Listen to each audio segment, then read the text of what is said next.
ambil Paul aja ya? Nggak bisa, kita nggak dapat ya? Hah? Dapat. Jangan. Mungkin deketin Paul. Udah nggak? Cuma Paul. Cuma Paul aja kan?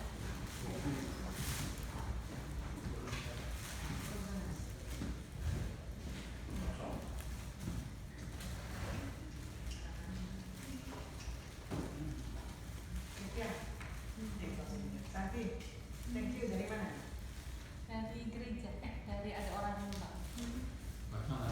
Ada lagi tuh banyak. Buat cucu. Cucu yang banyak bener dengan diskusi. Ini ya, bukunya. buat cucu banyak. Masih ada buku. Banyak. Bukunya banyak sekali. Banyak. Saya kasih ya. Ntar aku sebelum pulang ya. Belanja apa? Belanja dulu. 10-20 juga ada. Belanjanya gratis. Ya, kita mau tuh yang mau pesan Yang apa? Notes. Yang warna merah apa? yang warna apa? Oke. Banyak sekali. Banyak kan? Oke, itu. Mau pesan dulu? Kita dua aja ada Santi saya. Nanti dia mau nanti mau Saya belanja. mau ke tokonya. Masuk ke toko aja nanti pilih sendiri. Minta dua ya? Ada buat Kayaknya dua nggak boleh. Di atas 4 boleh. Pokoknya.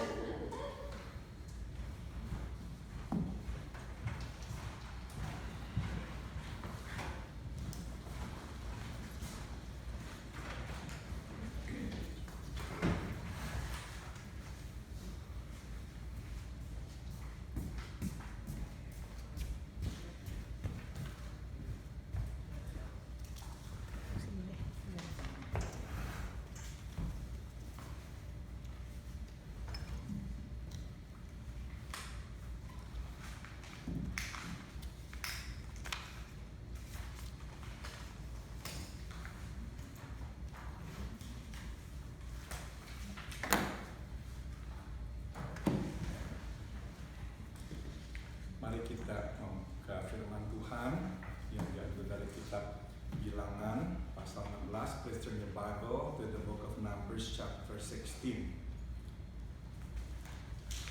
Kitab Bilangan pasal 16. Kita membuka kitab Bilangan 16, Numbers chapter 16 ayat 36 hingga ayat 40. Verse 36 to verse 40. Mari kita membacanya bersama-sama. Let's read this together. 1, 2, 3. Tuhan berfirman kepada Musa, katakanlah kepada Eliasar anak Imam Harun, supaya dia mengangkat perbaraan-perbaraan dari antara perkamaran itu. Lalu mengangkatlah hal itu jauh-jauh, karena semuanya itu kudus, yakni perbaraan orang-orang berdosa yang telah membayarkan nyawanya. Kemudian semuanya itu harus ditempa tipis-tipis menjadi satu mesbah, sebab telah dibawa ke hadapan Tuhan oleh orang-orang itu. Jadi semuanya itu kudus. Dengan demikian hal itu menjadi tanda bagi orang Israel. Maka Imam Eliasar mengambil perbaraan-perbaraan tembaga yang telah dibawa oleh orang-orang yang terbakar itu, lalu ditempa menjadi satu mesbah. Itu menjadi suatu peringatan bagi orang Israel, supaya jangan tampil orang awam yang bukan dari keturunan Harun untuk membakar ukupan di hadapan Tuhan. Dan jangan ia menjadi seperti Korah dan kumpulannya, seperti yang difirmankan Tuhan kepadanya dengan perantara Musa. Mari kita berdoa. Let's pray. Bapak, kami sudah membaca firman-Mu. Sekarang kami berdoa, biarlah Engkau menjelaskan kebenaran-Mu kepada kami. We have read your word, O Heavenly Father. Now we pray, please explain your truth to us. Dalam nama Tuhan Yesus kami berdoa. In the name of Jesus we pray. Amin. Halaman 37 di lembaran yang ada di tangan saudara, page 37. Sebagaimana kita ketahui, pemberontakan Korah, Datan dan Abiram adalah pemberontakan besar, tambahkan kata besar, yang melibatkan bukan saja suku lain tetapi juga suku Lewi, suku asal Harun dan Musa. as we all know, the rebellion of Korah, Dathan, and Abiram was a great rebellion because it involved not only other tribes but also Levite, the tribe of Aaron and Moses. Saudara, stop dulu di sini. Kita harus mengerti ya bahwa orang Israel itu sekurang-kurangnya pada saat itu sangat setia kepada sukunya. We must understand the background, at least then, I don't know now ya. The people of Israel, they were very loyal to their tribe. Bagi contoh saudara, Saul itu dari keturunan, Raja Saul itu dari Benyamin. As we all know, King Saul was a Benjamite, suku Benyamin. Siapakah atau dari suku manakah Raja Daud? And can you tell me about King David? From what tribe? Yehuda. Judah, Yehuda, betul sekali ya.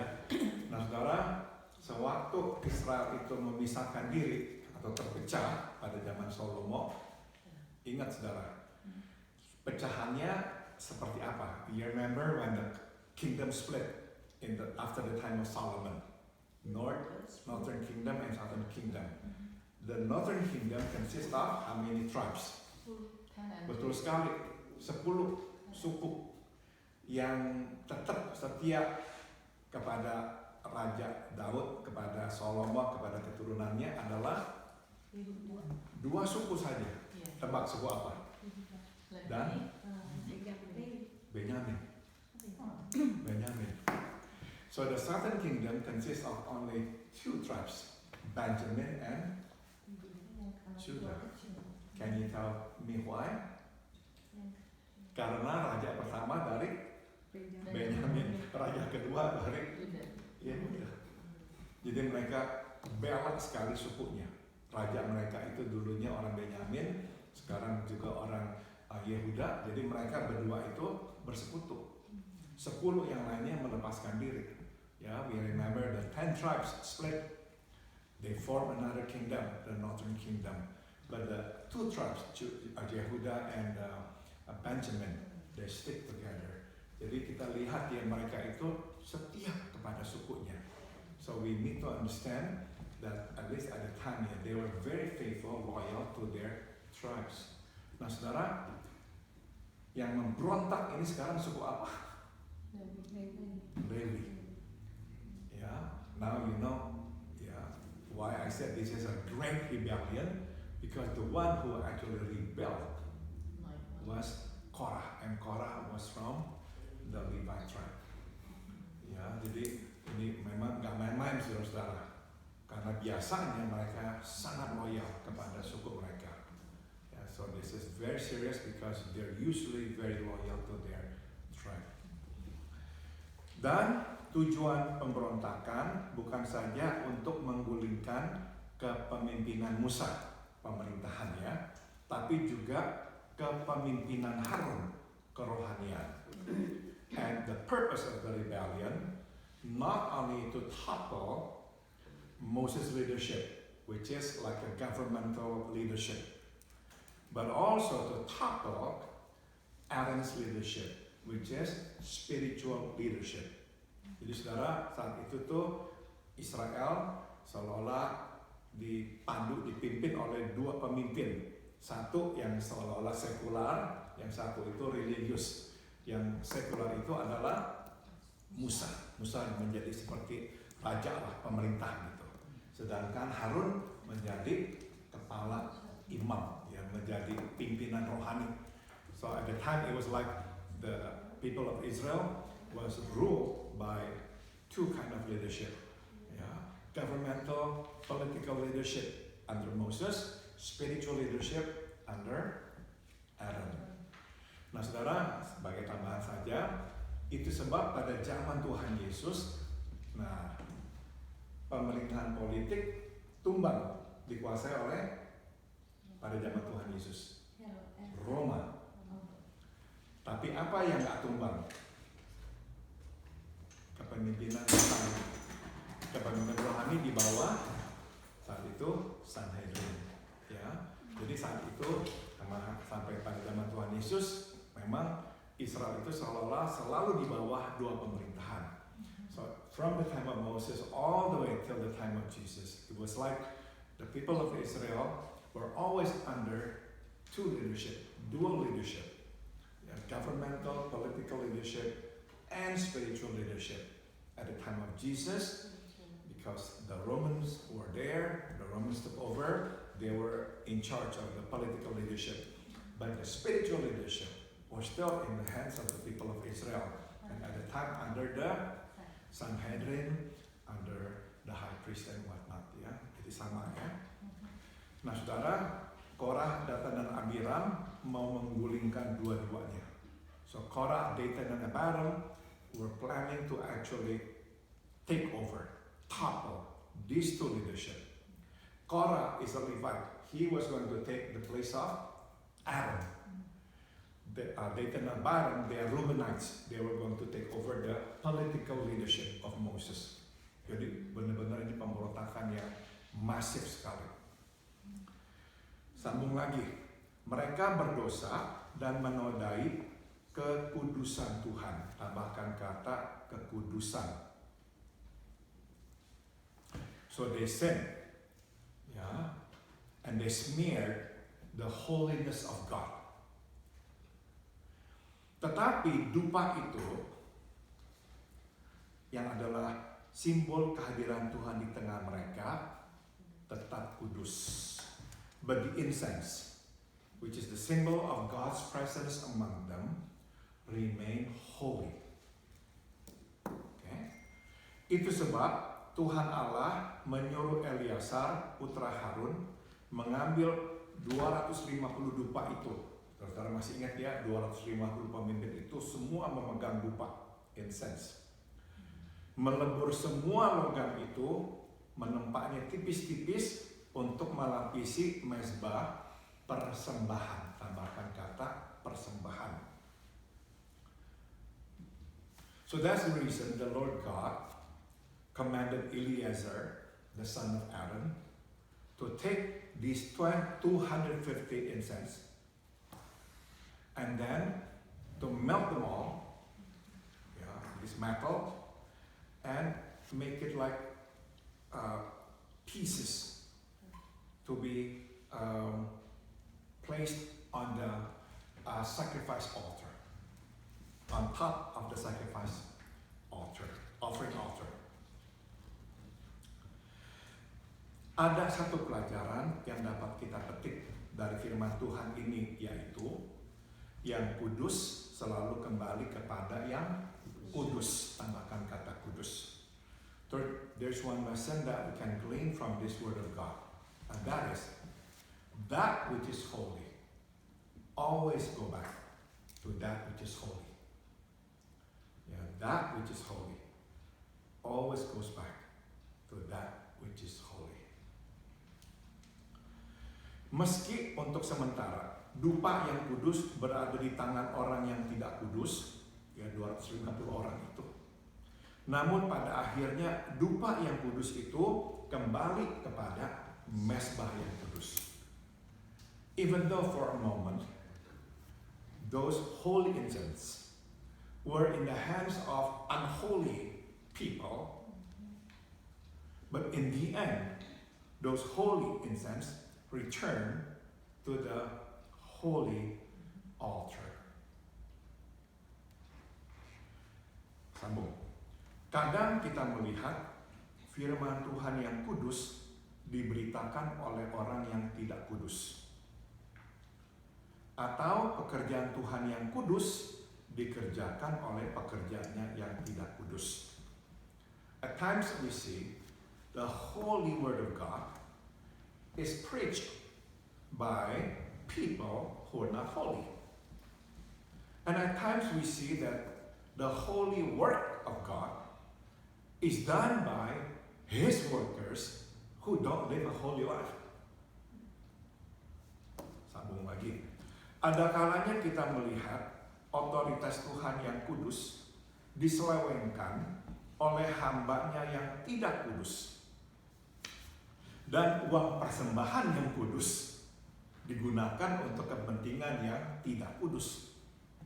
At times we see that the holy authority of God is abused, misused by His unholy servants. At times we also see the holy money, holy offering is used for unholy purposes. Okay.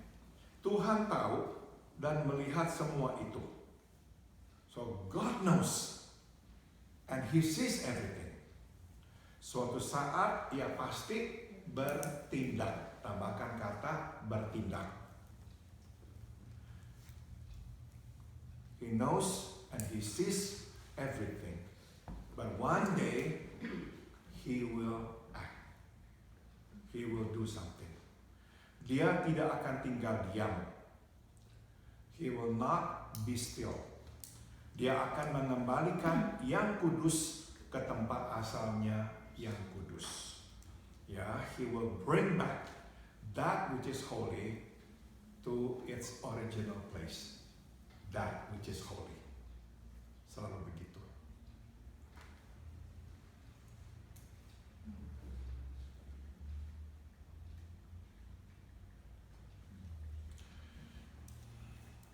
Saya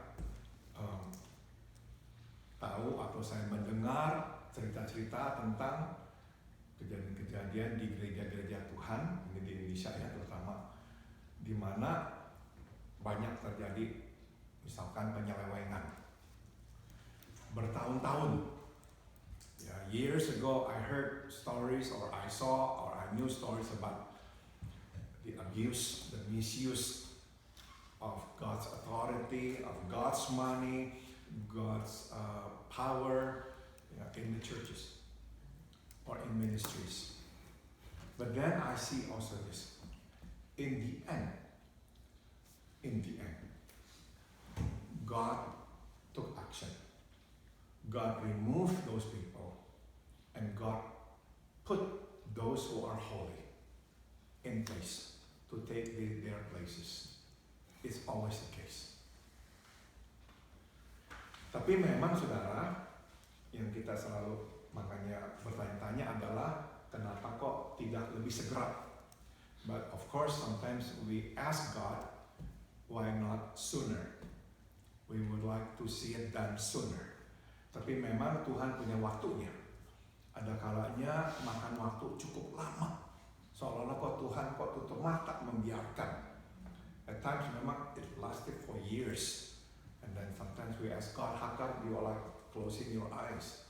Don't you see it? Dia tahu, dia lihat. Tapi memang kadang dia biarkan. Dan berlangsung cukup lama. Tapi ini yang saya mau tekankan, pada akhirnya Tuhan mengembalikan yang kudus kepada yang kudus.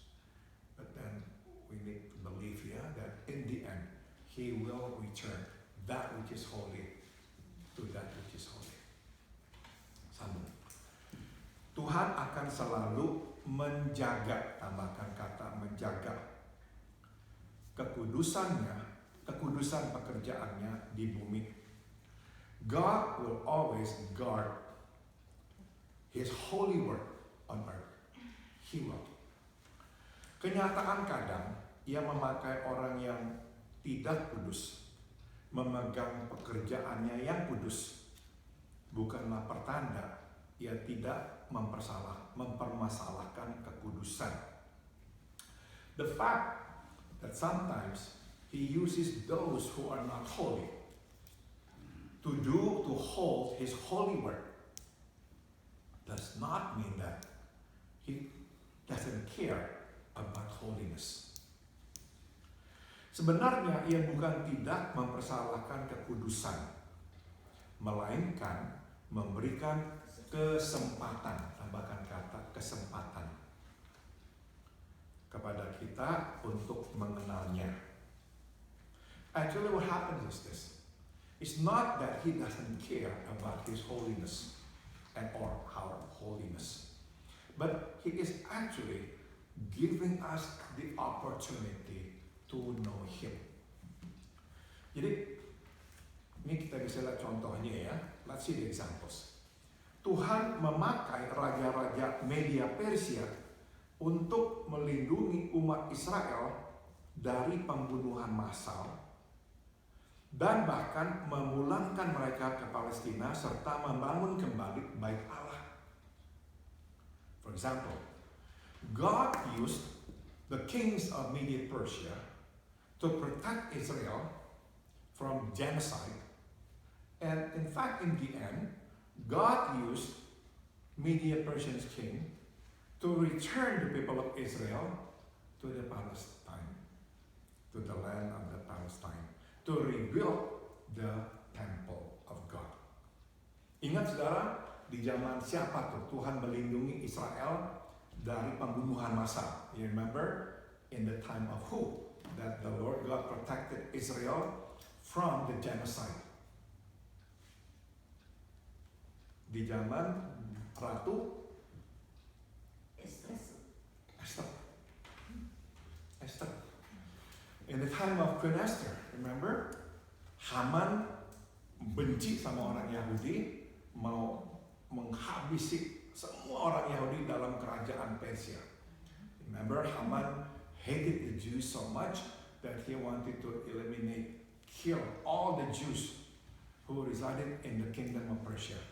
Saudara, saat itu negara atau kerajaan Persia itu kerajaan yang besar sekali. Ya, tidak seperti sekarang Iran ini. Sekarang tetap negara yang besar, tapi dulu benar-benar sayapnya itu kemana-mana, saudara, kerajaan Persia. Terakhirnya memang mereka dikalahkan oleh raja atau siapa itu yang terkenal sekali, Alexander the Great, ya, raja dari Makedonia, dari Yunani. Tapi sebelumnya itu kerajaan besar sekali, dan di situ banyak orang Yahudi tinggal.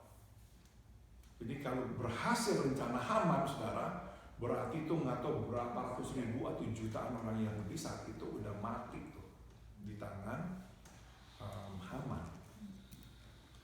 But we see through Esther, God protected the people of Israel.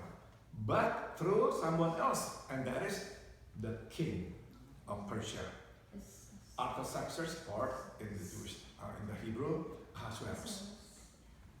Ingat ya? Dan ingat saudara, di zaman Raja Persia juga orang-orang Israel dipulangkan ke Israel dan dibolehkan membangun kembali bait Allah. And under this king, the people of Israel were allowed to go back to Israel and rebuild the temple. Kingnya namanya Cyrus, remember? Jadi saudara, mereka orang-orang percaya kepada Tuhan Allah atau bukan? Ahasuerus, Cyrus. These kings did not know God, but they were used by God to do something which is holy. What's the purpose behind it? God wanted them to know Him. God wanted them to know Him. Ya. Jadi itu sebab Tuhan kadang memakai orang yang tidak kudus melakukan pekerjaannya yang kudus. Now we do understand why sometimes God uses those who are not holy to do His work, which is holy. He wants them to know Him. Tapi ada tujuan yang kedua. Ada kalanya Tuhan membiarkan orang yang tidak kudus memegang pekerjaannya yang kudus karena Ia memberikan kesempatan kepada mereka untuk bertobat. Tambahkan kata bertobat. But there are times God uses those who are not holy to do His work, which is holy, because He is actually giving them the opportunity to repent. Contohnya siapa? Yudas. Example of it is Yudas. Satu belum keisi. Hah? Yang ini belum keisi. Sebelumnya mereka bukan orang kudus. Oh, sorry. Mereka bukan orang kudus, tapi mereka diberikan kepercayaan oleh Tuhan melakukan pekerjaan yang kudus karena ia ingin mereka mengenalnya. Tambahkan kata mengenalnya, ya. So they were not holy, they did not even know God, but then they were given the charge and the trust by the Lord God to do His work, His holy work, because He wanted them to know Him. And then sometimes He also uses those who are not holy to do His work, which is holy, because He wants to give them the opportunity to repent. Contohnya adalah Yudas. Dia mendapat kepercayaan menjadi murid Tuhan dan bertanggung jawab atas keuangan pelayanan selama 3 tahun.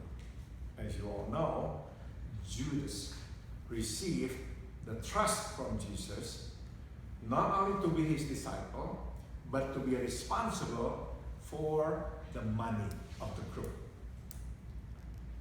Saya kadang-kadang memang bertanya-tanya ya, ini kan uang ini yang paling sensitif ya, kok dipercayakannya kepada Yudas?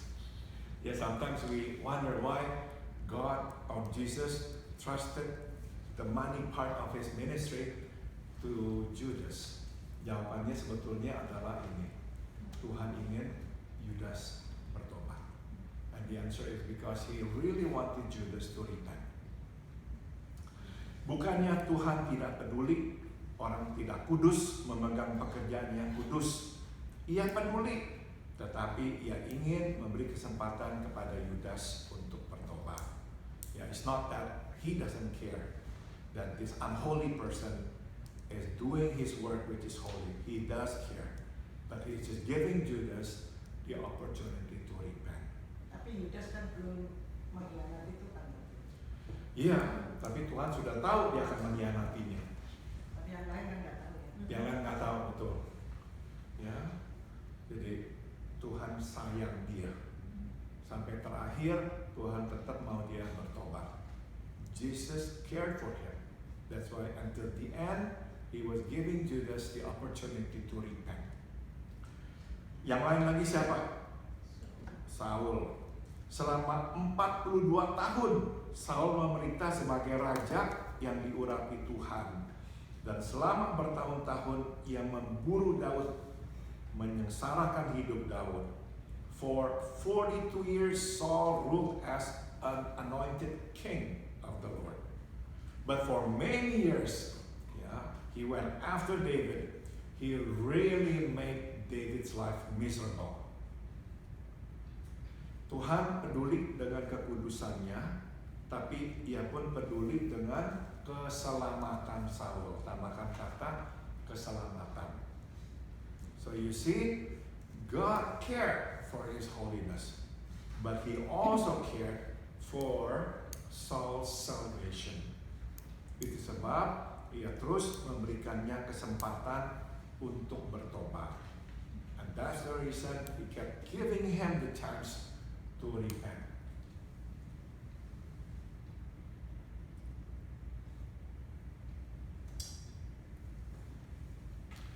Stop dulu saudara.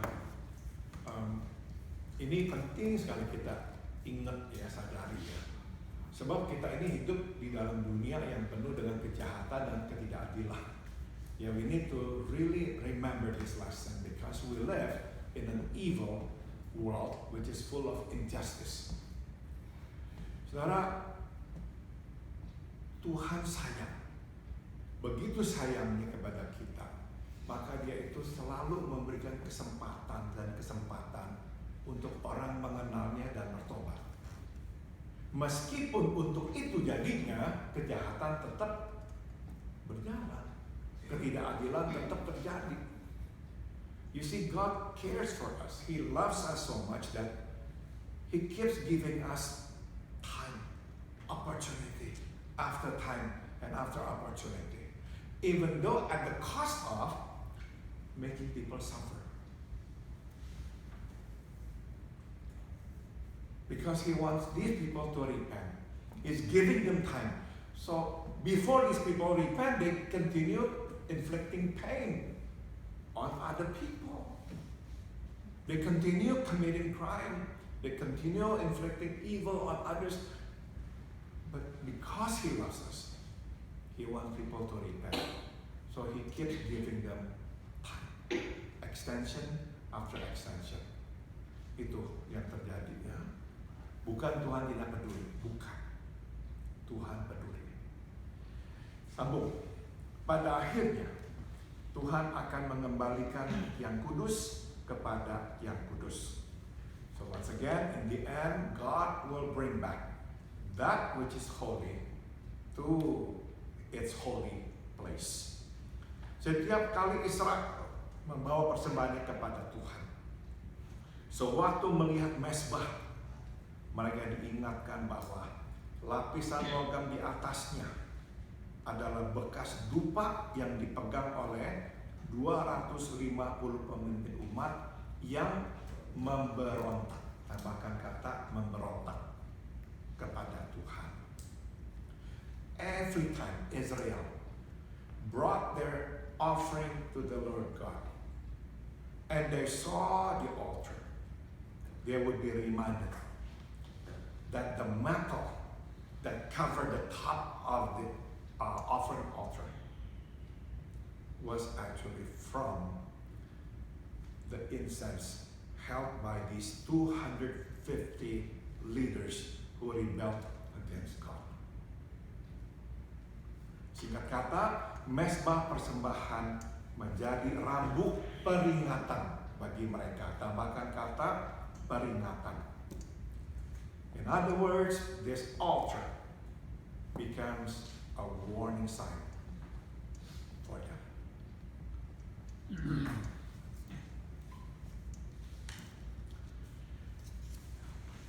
Boleh dikatakan semua perintah Tuhan bertujuan untuk menguduskan kita. Tambahkan kata menguduskan. So we can then say that all God's commands have one purpose, and that purpose is to sanctify us, to make us holy. Jadi jalan menuju kekudusan adalah lewat menaati perintah Tuhan. Tambahkan kata menaati. So the road to holiness is by obeying God's commands. Ngerti ya? Jadi perintah Tuhan bertujuan menguduskan kita. God's commands have only one purpose, to sanctify us. So the way or the path to holiness is by obeying His commands. Ini penting untuk kita belajar ya. Kita tidak menjadi kudus karena berpuasa atau menyengsarakan diri. Kita menjadi kudus karena menaati perintah-perintah Tuhan. So you see, we don't become holy by fasting or inflicting pain to our body. No. We become holy from obeying God's commands. Jadi, kita menjadi kudus bukan akibat dari apa yang kita perbuat pada diri kita, melainkan pada apa yang kita perbuat bagi Tuhan. Bagi Tuhan. So you see, we become holy not from doing something to us, but from doing something for God. Saudara, ini penting kita sadari ya, karena begini saudara. Saudara, kita ini sering kan mendengar atau melihat orang-orang yang mencoba menguduskan diri dengan cara misalnya bertapa di gua, tidak makanlah, apalah. Yeah, we are surrounded by people that try to be holy by doing something to their bodies, to themselves. We know people who would go into a cave. Yeah, they would meditate, they would fast in that cave because they expect to be holy. Tidak, saudara. Kita menjadi kudus bukan karena apa yang kita perbuat pada diri, tapi atas dasar apa yang kita perbuat bagi Tuhan. Yeah, so we become holy not because of what we do to ourselves, but what we do for God. Makin kita taati Dia, makin kita kudus. Jadi nggak usah pikir gimana lebih kudus, gimana lebih kudus, gimana lebih saleh, enggak. So we don't have to be like thinking, be obsessed with this thought, how I can be more holy, how I can be more godly. No, just obey. Obey His commands. Makin taati, makin kudus. Ya, gitu. Oke, saya sudah selesai. Ada yang mau tambahkan atau komentar? Silakan. Dan if you have any questions or comments to add, please do. Silakan. Uang persembahan yang kudus digunakan untuk kepentingan yang tidak kudus. Nggak boleh begitu. Bagaimana kalau itu uang persembahan ada mega church gitu untuk jadi seperti misalnya di Indonesia itu churchnya besar-besar tapi mungkin sekitarnya banyak orang susah begitu. Kenapa itu boleh begitu? Itu kan untuk kepentingan pelayanan juga. Tapi maksudnya bukan besarnya aja, tapi indah gitu, mewah. Ya. Alasan yang mereka selalu akan gunakan adalah bahwa ini untuk kemuliaan Tuhan, dan Tuhan itu memang kaya, jadi Dia seharusnya dinyatakan lewat kemuliaan-kemuliaan duniawi itu. She asked a question about the use of money in the church. What do you think of? She was asking me, what do you think about churches which build their churches, the buildings, make it so huge, beautiful, costly, whereas there's still so many people who are poor around them.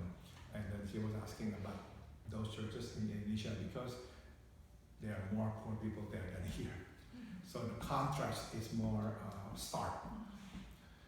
And I said, yeah, usually these people will use the excuse that this is for the glory of God. Because our God is rich and wealthy, so why not show off the glory of God through all these massive buildings or luxurious buildings. Saudara, ini sebagai perbandingan saja ya. Siapa yang pernah melihat katedral di Los Angeles? Have you ever seen the cathedral in Los Angeles? No. Ladies of the Angels. Ladies of the Angels. Church of the Angels something. Apa? Church of the Angels yang di Church of the Angels ya. Ya pokoknya ada angelsnya gitu ya pada 110 Freeway. Kenal Los Angeles tadi. Saya waktu saya masuk ke sana waktu kebaktiannya itu Tante Wain ya. Oh di situ ya. Di situ. Saya itu bukan kagum dengan building, tapi kagum dengan caranya itu gedung dibangun. Sebab gedung itu tidak mewah, besar karena mau menampung banyak orang. Have you ever seen that church? Yes. Huge, massive building. But I was very impressed because it was not luxurious. It was not luxurious. It was simple. It was big. It was big. But it was simple. It was not like expensive. So when you go there, you don't feel like you don't belong. You belong. Because it is not luxurious. But it was just big. Yang kedua adalah tetap dipelihara tradisi dari gereja itu. Jadi ada lukisan-lukisan ya. And what I like also is the tradition that they have kept ya. A lot of paintings and whatnot, relics to remind them that the Church of Jesus Christ today is actually the Church of Jesus Christ 2,000 years ago. The long history, the long and rich history. Menurut saya seharusnya seperti begitu. Ya, tidak mewah, tidak apa-apa besar untuk menampung banyak orang, tapi penuh dengan tradisi supaya orang ingat ini gereja-gereja Tuhan Yesus gitu. Jadi apa komentar saya tentang orang-orang yang membangun gedung-gedung mewah seperti begitu atas nama Kekristenan tidak bijaksana. Karena harus selalu melihat konteksnya. Kalau misalnya mau bangun gedung seperti begitu di Beverly Hills, Soviet. Karena di Beverly Hills semuanya begitu, kaya-kaya. Ya.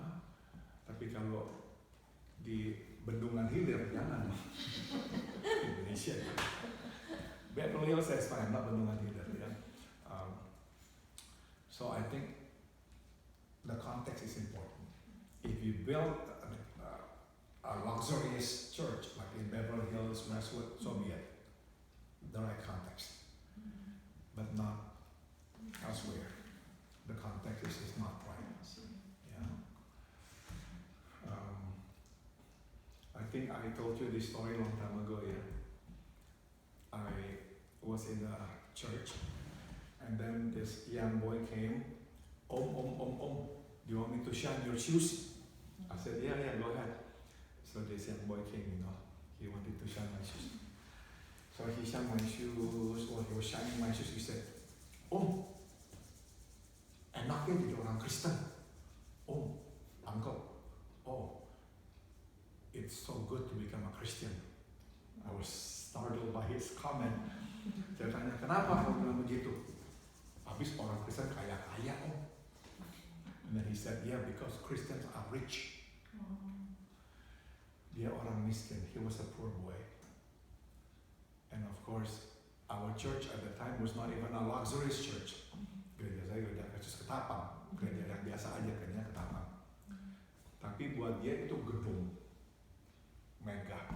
But for this little boy, that church was a big church. Ya. To him, it was luxurious. Dan mungkin dia melihat orang-orang yang gereja naik mobil. Maybe he also saw people who go to church driving their cars. Gitu. Makanya dia bilang, enak Om ya jadi orang Kristen, kaya-kaya. So I said to him, enggak semua orang itu kaya-kaya. Begini. But I said to him, no, it's not everybody who is Christian is rich. Ya. Nah jadi betul sih dia, enggak seharusnya begitu.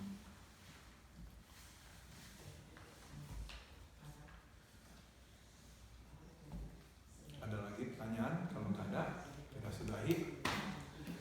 Oke, kita berdoa ya. Cik Gloria, bisa tutup dengan doa? Nggak tahu bisa. Apa aja? Tuhan dengar. Bapa kami yang di surga, kami datang lagi kepadamu Tuhan pada pagi ini dengan rasa syukur dan terima kasih atas penyertaan dan pemeliharaan pada kami sepanjang malam sampai pagi ini, di mana kami telah memuji membesarkan nama-Mu. Kami boleh mendengar sebagian dari firman-Mu. Tuhan, ajarlah kepada kami untuk kami bisa menaati semua perintah-Mu, karena kami tahu Tuhan, Engkau Allah yang Maha Kuasa, Allah yang mengetahui hati kami, dan Engkau Allah yang memeriksa kami dalam kami berjalan dan berdiri. Tuhan, berkatilah kehidupan kami masing-masing, jamahlah teman-teman kami yang sakit Tuhan, dan berkatilah mereka semua mendapat kesembuhan, supaya mereka juga bisa kembali berkumpul bersama kami lagi. Tutup bungkus mereka semua di dalam darah Tuhan. Juga kepada kami Bapa, lindungilah kami dan menyertailah kehidupan kami hari lepas hari, untuk kami bisa berbakti kepadamu dan memuji membesarkan nama-Mu. Doa kami Bapa, kami alaskan tidak lain nama, hanya di dalam nama Tuhan Yesus. Terima kasih Bapa. Amin. Amin.